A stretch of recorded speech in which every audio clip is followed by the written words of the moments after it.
El último día estuvimos hablando de los versículos 17 y 18.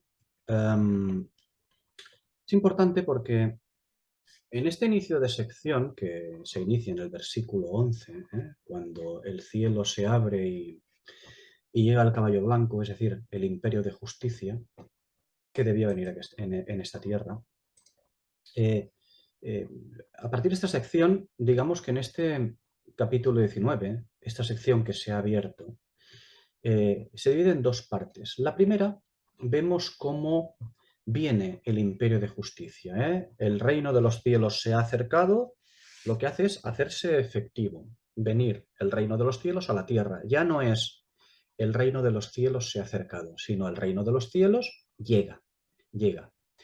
Y llega para quedarse. La segunda parte, que comienza en el versículo 17, vemos algo similar. Lo que vamos a ver en estos versículos 17, 18, 19, 20, y ya los vimos en el versículo 17 y 18, sobre todo, vemos ya no tanto la venida del imperio de justicia, sino más bien su contrapartida, es decir, la caída del imperio de Satanás. El arrebatar a Satanás todos los reinos de la tierra que hoy por hoy son suyos, pero aquí se le arrebatan, es decir, perece el imperio de la carne. A partir del versículo 17 lo que tenemos es la caída del imperio de la carne. ¿Por qué? Pues porque no va a poder luchar contra el imperio de justicia. Algo que trae la escritura, pero la escritura totalmente abierta. ¿Dónde vemos esto? Lo vimos exactamente en el versículo 17, donde dice, y vi a un ángel que estaba de pie en el sol. Claro, de esto se trata. Cuando vemos las diferentes interpretaciones que hay, pues son más bien literales y refiriéndose únicamente pues a que simplemente un ángel está de pie en el sol y grita con fuerza. Bueno, sí, ya está. Y todo lo que queráis adornarle, pero no. Como hemos dicho siempre, hay que buscar en la escritura, en las correspondencias, en la simbología, y hay que buscar todo lo que el Espíritu tiene escondido en la escritura. Porque la salvación es ofrecida a todo el mundo. El conocimiento de la cruz de Cristo es ofrecido a todo el mundo. Pero los misterios escondidos en las Escrituras, eso no pertenece a todo el mundo. Es algo espiritual. Y solamente lo van a encontrar los espirituales, los que busquen al Espíritu al modo de Daniel, naturalmente. Y cuando hablamos de Daniel, ya lo hemos citado en muchas ocasiones. Bueno, y más que lo citaremos, ¿no? A Daniel, Daniel 9 es algo esencial para nosotros la escritura. Pero fijaos que Daniel era un tipo de persona, o mejor dicho, un ser que no era cualquiera. De Daniel se le podría llamar el gran Daniel. El gran Daniel con todas las letras, no solamente humanas, sino también espirituales. Pues aquel gran Daniel que además en cuanto a conducta, en cuanto a conducta justa, recta, era un absoluto ejemplo, en cuanto a la fe también lo era, pues ese mismo se humilló. Y no solamente se humilló, se dice de Daniel varias veces que llegó a enfermar por causa de la visión. ¿Y qué hay con todo esto? El indagar diligentemente en las escrituras. ¿Hasta qué punto? Pues hasta el punto de llegar a enfermar.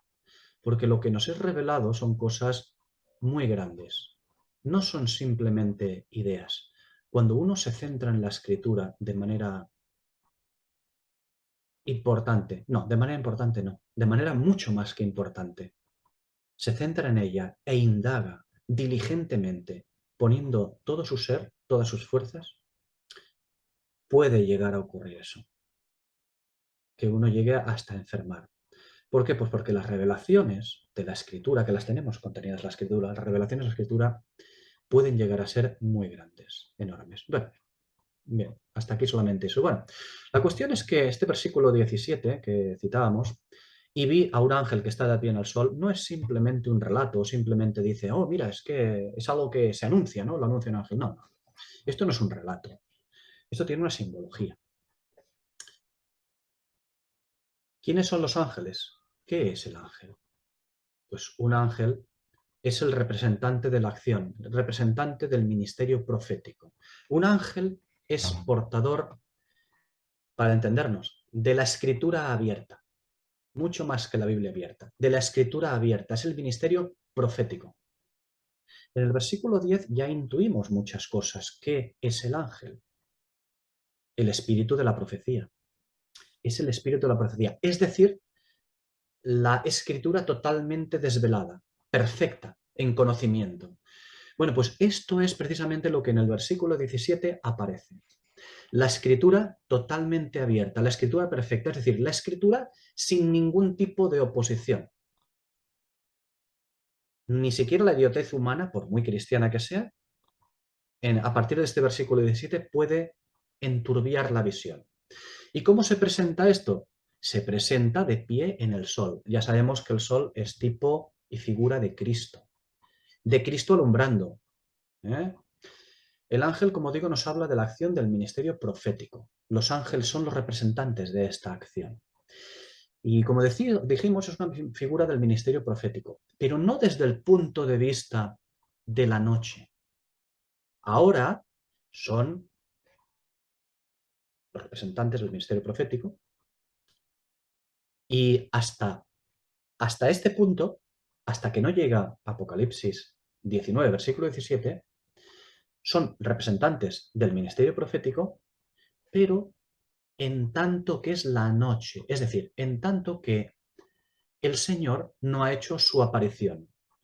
Por lo tanto, quiere decir en tanto que el caballo blanco no ha aparecido. ¿De acuerdo? El ángel se pone en pie ante el sol porque ya es el día. Cuando hace esto es el día, es decir, la escritura se pone de tal manera, estará en esa época de tal manera, que no solamente lo alumbrará todo, no solamente implicará luz, lo que implicará será gobierno. Por eso digo que no es desde el punto de vista de la noche en que el sol, el cual es Cristo, aún tiene que venir, no. No es desde el punto de vista de que hay luminarias en las estrellas, luminarias, hay la luna que debe dar luz en el tiempo de la ausencia de Cristo. No es el tiempo en el cual la luna debe de reflejar, no importa si es la luna siendo figura de Israel o siendo figura de la Iglesia, quienes reflejan, el candelero que refleja esa gloria y que refleja esa enseñanza, que refleja el conocimiento de Cristo. No se trata de eso, se trata de que ahora es la luz. En este versículo 17, este versículo nos enseña al sol ya bien visible. Y el ministerio profético, el ángel, que es su representante, nos lo muestra en todo su esplendor, anunciando que es él quien toma, o mejor dicho, tomará cuando llegue, ¿no? Quien toma las riendas de ese ministerio profético, más bien que viene a cumplirlo, a cerrarlo, porque él es el espíritu de la profecía. Por lo cual tenemos en el ángel, lo que vemos en el ángel es la escritura totalmente abierta. No solo abierta, sino tomando un lugar plenamente visible, el cual es el lugar desde el que regirá las naciones. Porque esta escritura totalmente visible en el tiempo de la presencia de Cristo, en el tiempo de su venida, implica gobierno a las naciones, una escritura que va a gobernar a las naciones. Ya no se le podrán poner en contra. Como decía, tomando un lugar plenamente visible, el lugar desde el que se regirán las naciones. Y esto implica luz. Claro que sí implica luz para las naciones, para el mundo, implica luz. Pero una luz ante la cual la carne no tendrá ninguna competencia, sino que estará sometida a ella. Esto es lo que indica el versículo siguiente, el versículo 18, ¿no? Y cuando se hablaba, en el versículo 18, la gran cena de Dios, esta gran cena de Dios, para comer las carnes, es el momento en que las potestades, no importa sean cuales sean las potestades, hayan actuado en un sentido o en otro, todas esas potestades hayan actuado en un sentido o en otro, ahora se alinean abandonando a los hombres para servir en exclusiva al verdadero Señor de ellas. Y esto que acabamos de decir, que que la gran cena de Dios es el momento en que las potestades se alinean, abandonando a los hombres para servir en exclusiva al Señor, es una definición buena y correcta, pero, como dije el otro día, podemos mejorar esta definición. Veréis. Podríamos decir que la gran cena de Dios, esa gran cena de la que habla el versículo 18, es el momento en que las potestades abandonan la asistencia al imperio de la carne.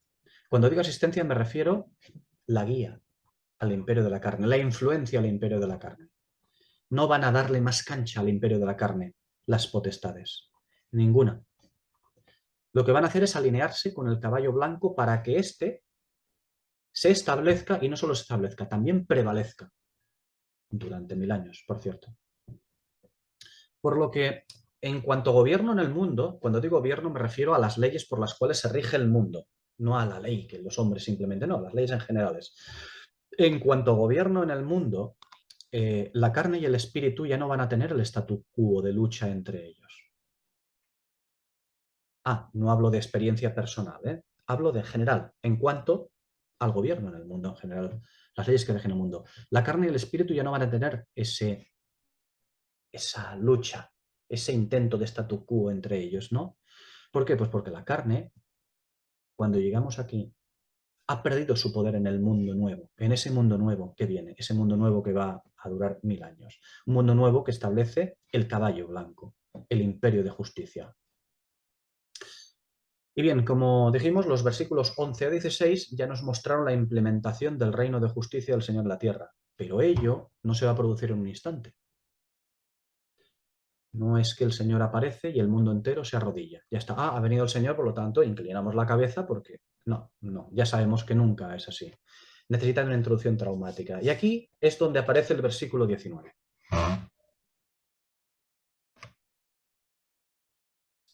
Versículos 19, 20 y 21. Comenzaremos leyendo estos versículos, pero nos iremos centrando, ¿no? Poco a poco, cada uno. Dice el versículo 19. Y vi a la bestia, a los reyes de la tierra y a sus ejércitos, reunidos para guerrear contra el que montaba el caballo y contra su ejército. Porque no monta simplemente, no se han reunido simplemente para luchar contra el Señor. Se han reunido para luchar contra el que monta el caballo y contra su ejército. Fijaos que le da importancia al caballo y ahora también al ejército, a eso que mencionó antes, que mencionó en versículos anteriores, los ejércitos, los que van vestidos de lino fino, los que vienen a juzgar. ¿Por qué? Porque, ya lo veremos en el próximo capítulo, porque de lo que se trata es de establecer un imperio de justicia. ¿Basado en qué? Basado en tribunales donde lo que impera es la escritura. Por eso no menciona directamente al Señor Jesús, no lo menciona, habla de que se reúnen para guerrear contra el que monta el caballo. Le dan la importancia al caballo, fijaos, no quiere citar el nombre explícito del Señor, y ya sabemos el por qué. Porque lo que tiene importancia es lo que se va a establecer. Mejor dicho, de lo que está hablando, lo que el Espíritu quiere que cobremos, lo que cobre en nuestra mente importancia es el caballo, ¿no? Continúa diciendo el versículo 20, y la bestia fue apresada, y con ella el falso profeta que había hecho delante de ella las señales con las cuales había engañado a los que recibieron la marca de la bestia, y habían adorado su imagen. Estos dos fueron lanzados vivos dentro de un lago de fuego que arde con azufre.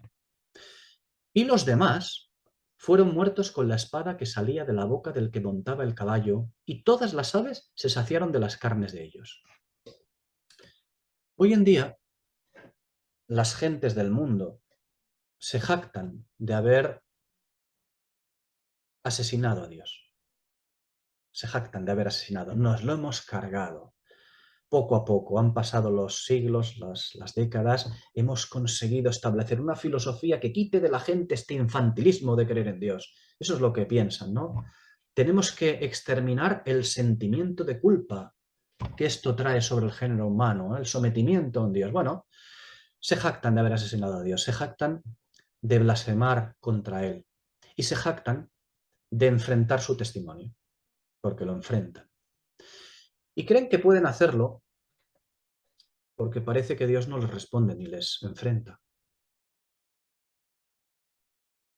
En la irrupción del caballo blanco a la venida del Señor, la gloria del hombre habrá llegado a su fin. Es un tiempo en el cual al hombre se le da la oportunidad. Con la infinita paciencia del Señor, se le da la oportunidad de inclinar su rodilla ante Él. Pero cuando llegue el caballo blanco, esto se habrá acabado. Cuando venga el Señor, la gloria del hombre habrá llegado a su fin. La gloria del hombre, las leyes por las cuales se rige, la carne. La flor de hierba de la carne del hombre habrá llegado a su tiempo de marchitado y por lo tanto pérdida de lugar de preeminencia. Ahora todo se mira según los ojos de la carne. Incluso las cosas que llamamos espirituales o ideológicas. Aunque ya hemos sí, es una cuestión filosófica, es una cuestión metafísica, es una cuestión... No, da igual. Se mira todo a los ojos de la carne, ¿no? Pero entonces, cuando llegue ese momento, la carne perderá su validez como vehículo de todas las cosas en la tierra, como vehículo de razonar, de ordenar, de regir, de legislar en la tierra. La carne perderá esa validez como vehículo. Se puede ser incrédulo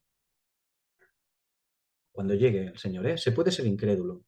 Se puede no querer aceptarle como redentor suyo, alguien, cuando Él venga.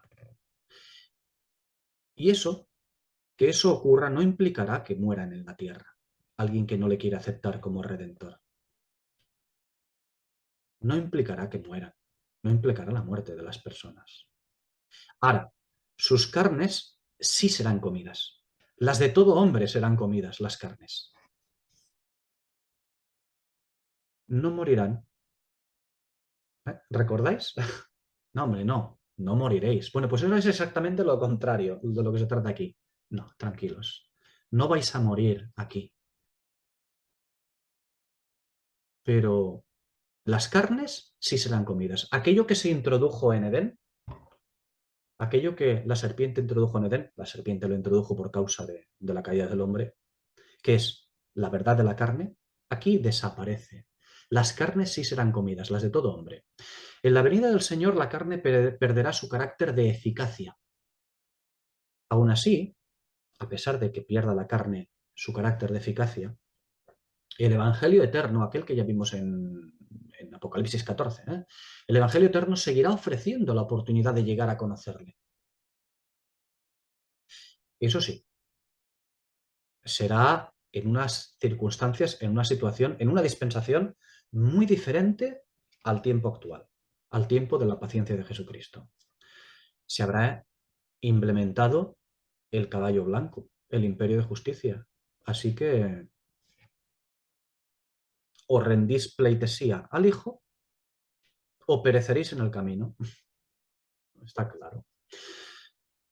Bueno, esto en cuanto a las personas que lleguen, pues que estén cuando venga el Señor, serán gobernadas mientras no le enfrenten abiertamente.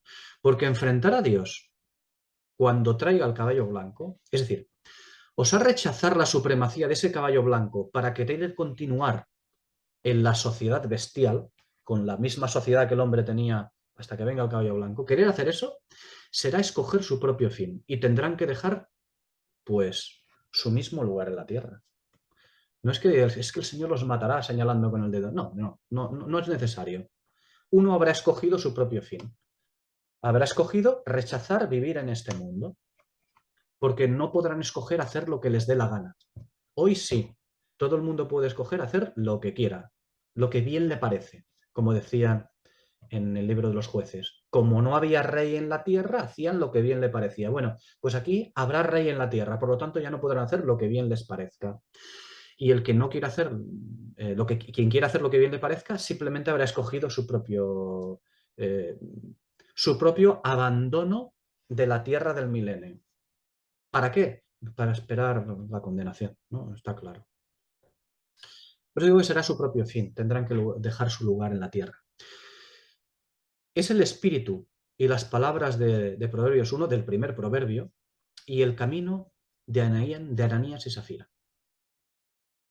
Porque eso es. Proverbios 1 y Hechos 5, del 1 al 11. Ese es el camino que escogerán, el que no quiera rendir pleitesía al Hijo. Personalmente, ahora que citamos a Ananías y Zafira, cuando contemplo este pasaje de Ananías y Zafira de Hechos 5, personalmente veo a aquellos para quienes ha llegado el reino de su amado Hijo, el reino del amado Hijo del Señor, ¿no? Como dice Colosenses 1, ¿no? Veo a aquellos para quienes ha llegado el reino del amado Hijo de Dios, pero que no han querido abandonar la carne. Es a quienes veo cuando veo este pasaje de Ananías y Zafira en Hechos 5. Ellos podían haberse quedado con la heredad o con el dinero que les pertenecía, pero decidieron enfrentar al espíritu con la carne, intentando que esta carne prevaleciese. Cuando el reino o camino espiritual, llamémosle, en el que estaban, ellos ya, se había comido las carnes del anterior reino. Hablo de Ananías y Zafira, ¿eh? Se encontraban en una situación de que vivían en una comunidad, en una especie de comunidad eclesial. Importante, ¿eh? Regida. Era el preámbulo. Recordad que entonces no había atisbos de que hubiera ni arrebatamiento, ni iglesia gentil, nada de eso, no. Ellos esperaban que viniese pronto ya enseguida el Señor Jesús a establecer el reino. Y para ellos estaban en esta situación, anticipando ya el reino. Por lo tanto, ellos caminaban de alguna manera en una especie de reino o camino espiritual ya establecido. Y querían continuar con la carne. Pero ese camino en el que estaban, de alguna manera digo, se había comido las carnes del anterior reino. Por eso digo que para mí es Ananías y Zafira lo que les ocurrió es el ejemplo de lo que va a ocurrir. No se puede continuar con la carne. La carne habrá dejado de existir. Quien diga, bueno, no, yo prefiero continuarlo así. Ah, estás enfrentando al espíritu y ahora no sé, cuando llegue el Señor ya no se puede enfrentar al espíritu como lo estamos enfrentando ahora mismo. No se podrá.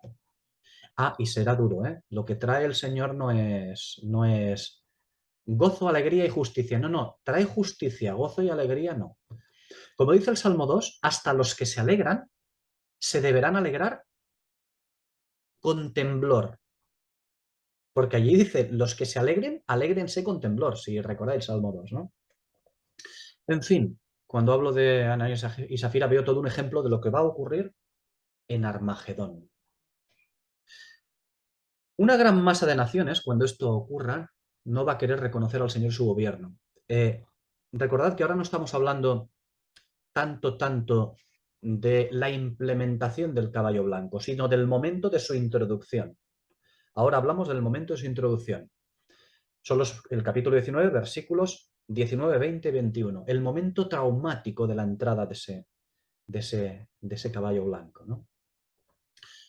Por eso digo que en ese momento una gran masa de naciones no va a querer reconocer al Señor y su gobierno, ¿no? Pienso que algún tipo de suceso mundial va a dar paso a la venida del Señor cuando llegue el momento. Esto es lo que yo pienso, ¿eh? Y esas naciones van a saber de la venida del Cordero y de su oferta al mundo, pero no van a querer someterse a ella. No es necesario que pensemos en una batalla con los ejércitos dispuestos en formación. No es necesario, eso no es así. Porque, por ejemplo, nosotros vemos, ¿recordáis Egipto? Cuando tenía que salir Israel de allí, cuando Moisés fue a advertir a Egipto. Egipto era la potencia mundial de la época. Nadie enfrentó en batalla a Egipto. A la bestia de entonces, a la única, a la gran potencia. Nadie la enfrentó en batalla. Sino que Egipto fue consumido por su propio rechazo de la voluntad de Dios. No por no querer a Dios, sino por no acatar las órdenes de Dios. Es diferente, ¿eh? Estamos hablando de lo que el Señor va a implantar por la fuerza en la tierra a las personas, a las naciones. Allí ocurre lo mismo.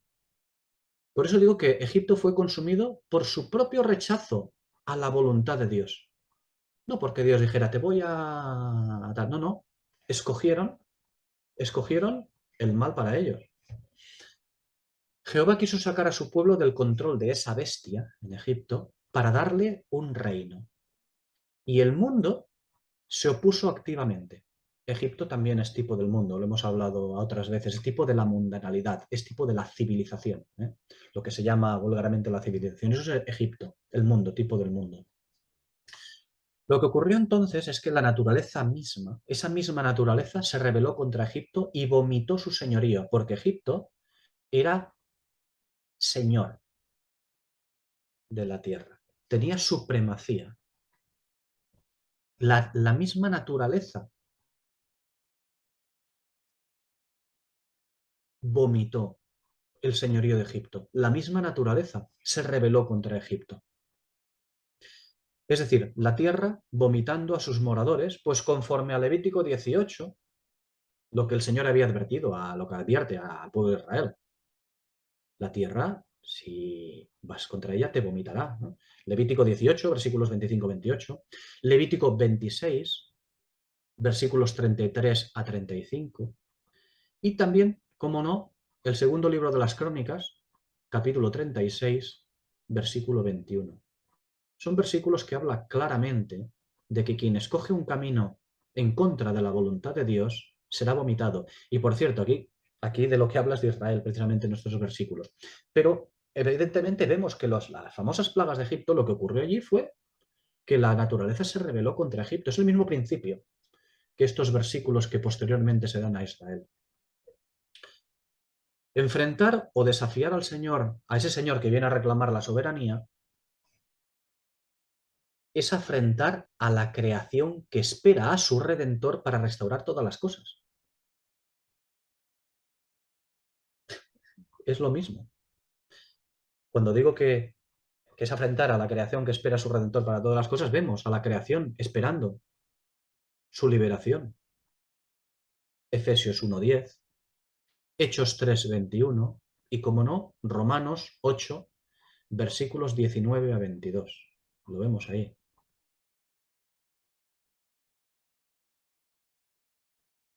Enfrentar o desafiar al Señor, como digo, es enfrentar también a la creación, aquella que espera a su Redentor. ¿Y para qué lo espera? Lo espera, la creación espera a su Redentor para restaurar todas las cosas, no solo a Israel. Vemos que espera para restaurar a Israel, lo vemos en Nahum, en el capítulo 2, versículo 2. Lo vemos en Romanos 11:12. Lo vemos en Hechos 1:6, que viene para restaurar a Israel, pero también viene para restaurar todas las cosas.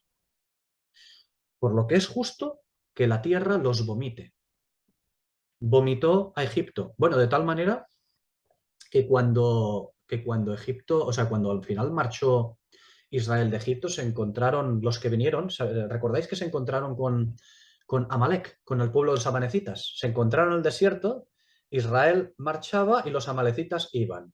¿Y qué ocurrió? Cuando los amalecitas eh, se les identifica en la historia como los Ixos, a los amalecitas, cuando los Ixos o amalecitas llegaron a Egipto, ¿qué se encuentran? Pues se encuentran con una potencia, un país devastado por las plagas, sin primogénito para tomar el reino, con un ejército totalmente destruido por el Mar Rojo. En fin, fue una entrada triunfal, ¿no?, para los amalecitas. Hasta ese punto llegó la naturaleza a vomitar a Egipto.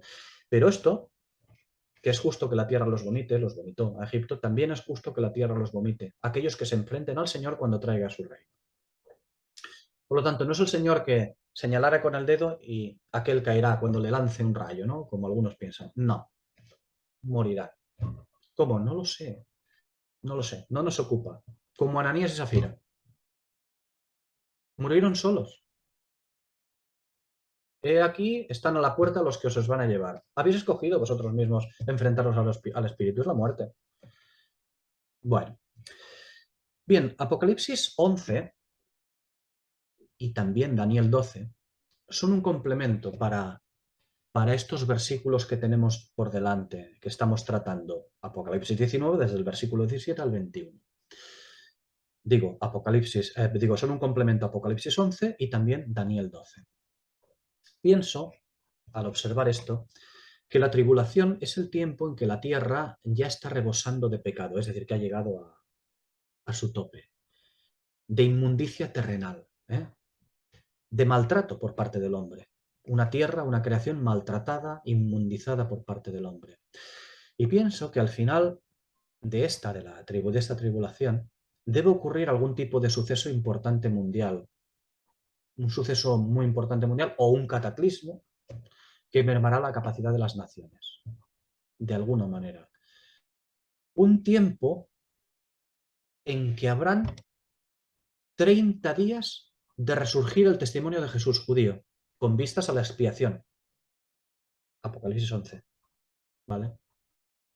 Es decir, una última llamada al reino que se habrá predicado en la tribulación, es decir, el de siempre. Arrepentíos porque el reino de los cielos se ha acercado. Ese mismo reino es el que se habrá.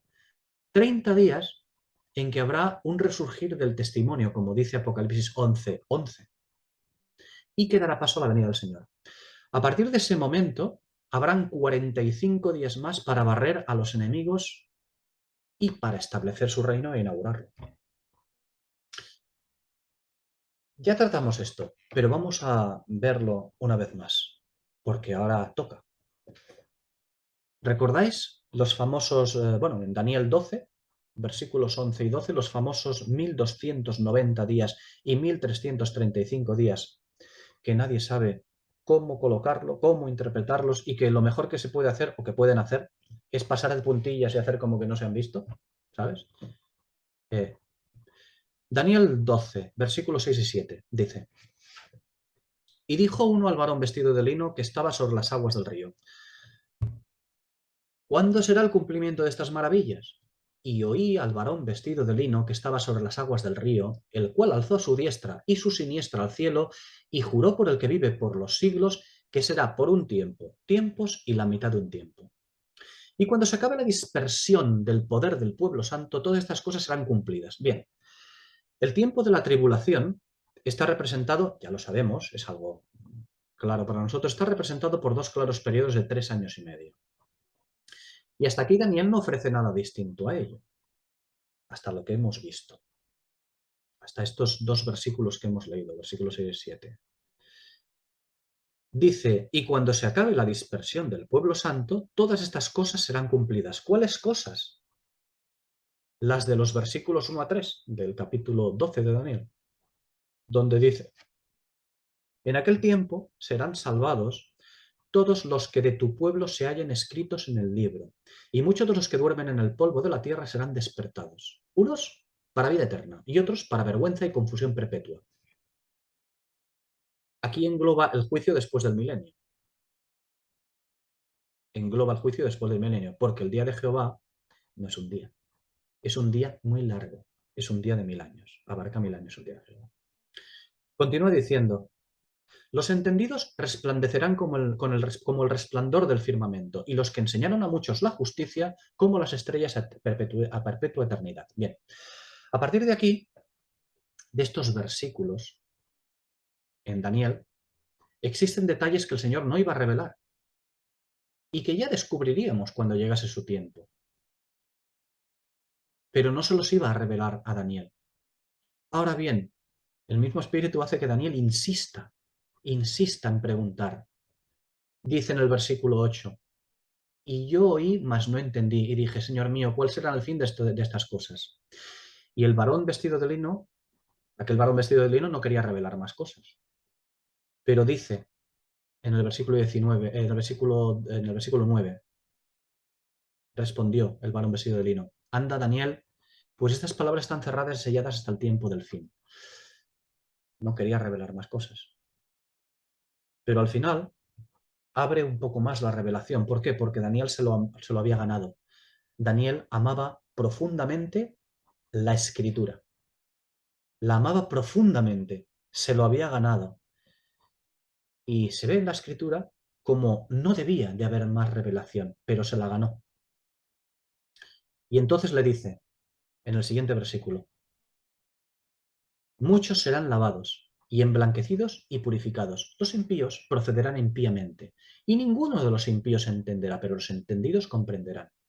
Y desde el tiempo en que se ha quitado el continuo sacrificio hasta la abominación desoladora, habrá 1290 días. Recordad que la mejor traducción es, y desde el momento en que se ha corrompido lo continuo, es decir, el candelero del Señor del testimonio, y convertido en abominación, una abominación que nos dejará estupefactos, desde ese tiempo, 1290 días. Como dijimos, ¿qué es lo continuo? ¿Qué es lo perpetuo? Es el testimonio de Israel, ¿no? Ya lo vimos en Éxodo 25, Éxodo 27, bueno, es algo que ya hemos tocado en muchos pasajes, ¿no? Y finalmente también es lo que vemos en el reino del Mesías, cuando dice en Ezequiel 46, y con él harás todas las mañanas ofrenda de la sexta parte de un efá y la tercera parte de un hin de aceite para humedecer la flor de harina. Ofrenda para Jehová continuamente, por ordenanza perpetua. Porque de lo que se trata es de restaurar la ofrenda o sacrificio continuo, llamémosle de una manera u otra. De lo que se trata es de eso, de restaurar el sacrificio continuo, es decir, el testimonio de Dios. El que es conforme a Dios, no simplemente otro testimonio más, no, el que viene cuando venga el caballo ya será blanco, perfecto, conforme a la escritura. Veremos ese blanco cuando, ya lo estamos viendo ahora en el capítulo 19 de Apocalipsis, a su venida. Este dato de los 1290 días es uno nuevo y especial con respecto a lo que Daniel había recibido. ¿Por qué? Pues porque en ellos, en lo que Daniel había recibido, se limitaba a establecer dos mitades de 1260 días o dos mitades de 3 años y medio cada uno. Pero Daniel recibe un dato nuevo. Esto es Apocalipsis 11:11, cuando el Señor reviva el testimonio, cuando dice allí que revivirá el testimonio. Un testimonio final que tendrá una duración de 30 días. Pero, ojo, no es un tiempo de alegría, es un testimonio de luto en todo Israel. ¿Luto por quién? Como dice la Escritura, Números 20:29, por Aarón, Deuteronomio 34:8 y por Moisés. Es decir, por el sumo sacerdote y por el mediador, por Jesucristo que aglutina a ambos, a Aarón y a Moisés, al sumo sacerdote y al mediador. Cristo los aglutina. Digo que será un testimonio de luto, de tiempo de luto. ¿Por qué? Bueno, es lo que vemos desde el inicio de Apocalipsis. Harán lamentación por él, sí y amén, porque es un tiempo de hacer lamentación. Y el que no se lamente, como dicen las trompetas, perecerá. Y el último dato, Daniel 12:12. Bienaventurado, hemos hablado de los 1290, es decir, 30 días más. Dice en el 12:12, bienaventurado que espere y llegue a 1335 días. ¡Hala! 45 días más. Aquí obtenemos el segundo de los datos, en este versículo de Daniel 12:12, obtenemos el segundo de los datos que no estaban previstos ofrecer. 1290 días y 1335 días. Es decir, desde que acaba la tribulación, 30 días más 45 días más, dos periodos. La conexión de estos 1335 días se encuentra en el versículo que le sigue, en Daniel, el versículo 13, donde le dice, y tú, a Daniel, tú caminarás hacia tu fin y reposarás. Y te levantarás para recibir tu heredad al fin de los días. Donde, en ese versículo 13 de Daniel 12, Daniel es la representación del Israel purificado recibiendo su heredad. Como dice Levítico 25:13. En este año de jubileo volveréis cada uno a vuestra posesión. Es el tiempo ese final. Bien, ¿de dónde surgen estos 45 días más? En Éxodo 16:1 se nos dice que fue a los 45 días de haber salido de Egipto cuando el Señor les dio el maná, y que comieron de él hasta que llegaron a la tierra que debían poseer. Es decir, en el mismo capítulo de Éxodo 16, versículo 35. Si leemos todo el capítulo, creo que esto ya lo hablamos cuando tocábamos este estudio, pero bueno, vamos a citarlo. Si leemos todo el capítulo de Éxodo 16, veremos algo de lo más extraño. Es curioso que este pasaje de Éxodo 16 termine con un versículo que parece más una incrustación más parece una incrustación que formar parte del texto, cuando dice, y un gomer es la 10ª parte de un efá, en el versículo 36. Y lo lees y dices, ¿esto por qué? ¿Qué hace aquí? Parece un incrustado, ¿no? Pero no podemos decir que sea algo que los escribas han introducido, porque si no, no, forma parte del texto sagrado. Forma parte de él. El maná que debían recoger era de un gomer por cabeza. Recordemos que la 10ª parte de un efá siempre está asociada a la ofrenda de flor de harina, lo cual, recordad, como dice Levítico 5, versículo 11, lo cual es figura de Cristo como expiación. Y asimismo ya vimos cómo se usa la expresión 10ª parte con respecto a la destrucción de Jerusalén en Isaías 6:13, en el contexto de la necesidad de expiación. Siempre.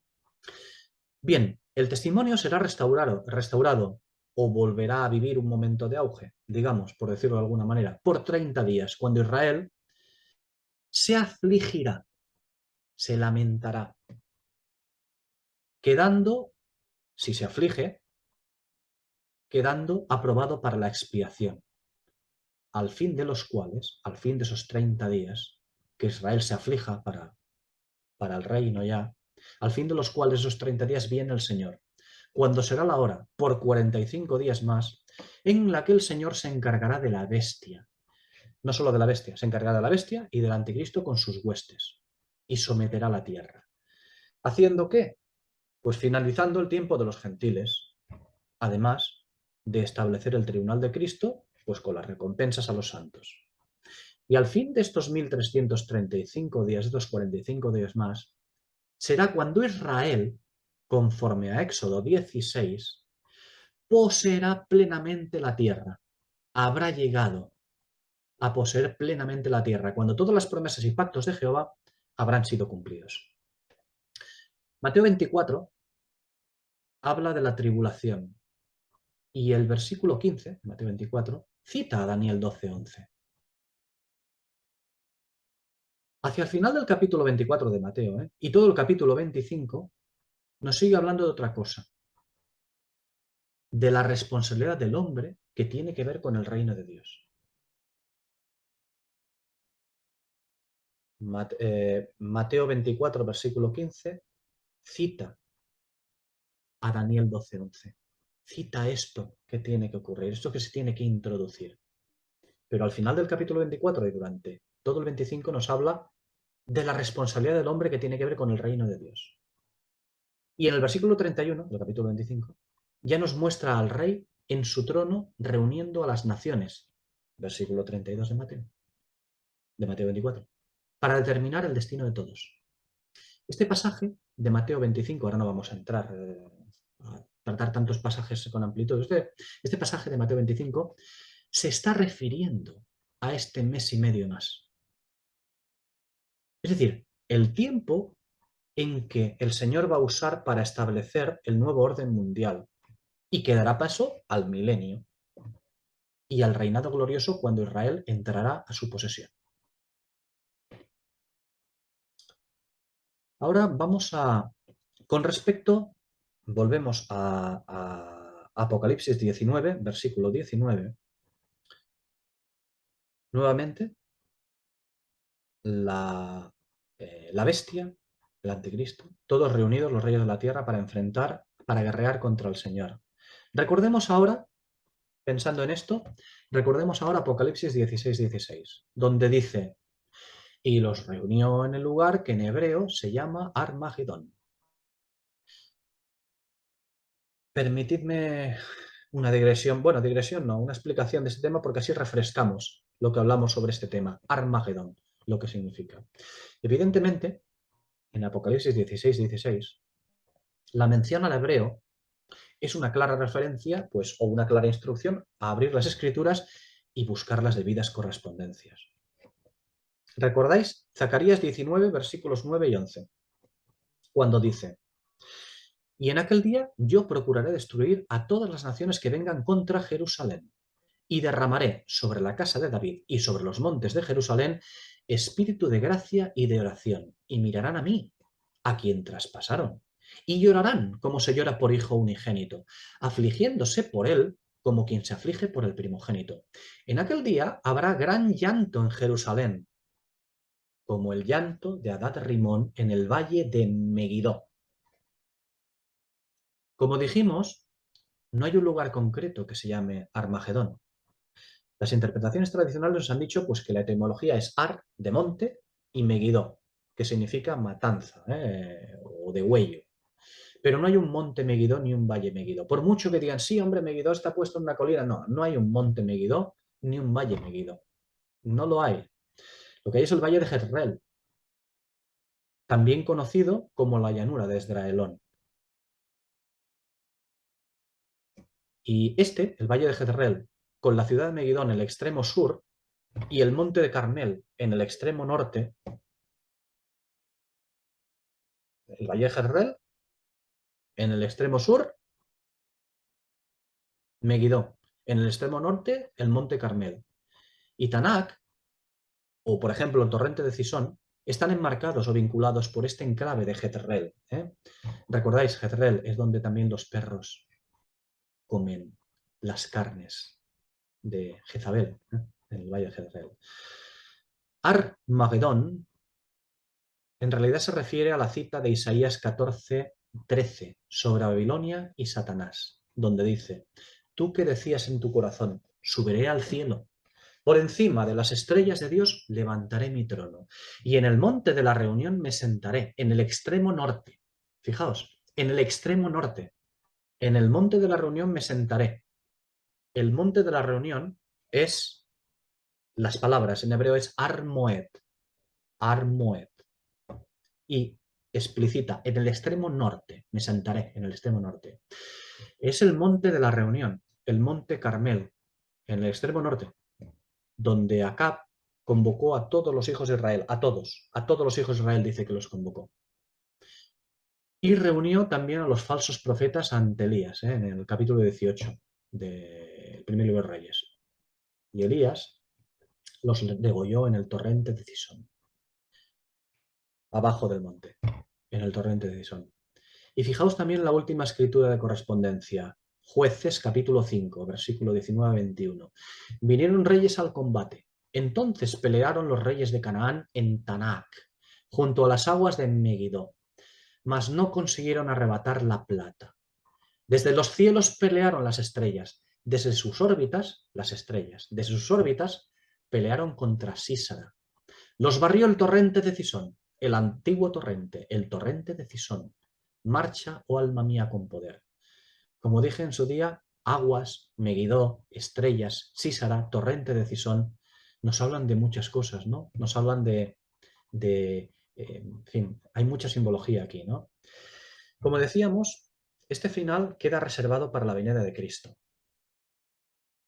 El torrente de Cisón, el antiguo torrente, el que marcha, oh alma mía, con poder. ¿Cuándo? Cuando el Señor barrerá en la venida de Cristo, barrerá como el torrente de Cisón toda oposición a su gobierno de justicia y de verdad. ¿Cómo van a ser físicamente estos sucesos? ¿Cómo va a someter el Señor a las naciones? ¿Qué más da? Eso no nos importa. No debemos de perder tiempo en las cosas de la carne. Por lo tanto, no debemos de desviar nuestra atención hacia los eventos de la carne. ¿Qué ocurrirá? ¿Cómo será? ¿Saldrá un rayo del dedo de él? ¿Lo hará con su palabra? ¿Moverá la mano? ¿O simplemente habrá logrado crear unos aviones supersónicos? Tonterías, no es necesario, esto no importa. Creo que los ejemplos quedan bastante claros con Ananías y Safira. No hace falta pensar en cosas especiales. Simplemente morirá. Por eso digo que no hace falta que cuando vemos estas cosas, cómo los va a enfrentar, no hace falta que pensemos o que desviemos nuestra atención hacia eventos de la carne, porque precisamente es lo que el Señor viene a devorar, a comer, a deponer las carnes. Por lo tanto, no pensemos en la carne, pensemos en lo que el Señor viene a establecer. Porque si nuestros esfuerzos son para ver batallas, espadas, campos llenos de sangre, cuerpos mutilados, con buitres comiendo carroña, significa que no habremos entendido la profecía. Si vemos esto, no habremos entendido la profecía. No discerniremos al espíritu de la profecía. No entenderemos bien la mente del Señor como pide, como exige en la carta a los Colosenses capítulo 2, versículos 2 y 3. No lo habremos entendido bien la mente del Señor como dice que debemos. ¿Y qué ocurrirá? Pues como dice allí, que la dura lucha de Pablo para que los que están, para que los que están en la Odisea abran la puerta y comprendan plenamente, no habrá tenido sus frutos. Frutos que hoy en día no están habiendo y que no va a haber tampoco. No va a haber, salvo excepciones. Sí, salvo excepciones. Por eso dice el Señor en Apocalipsis 3:20. Si alguno,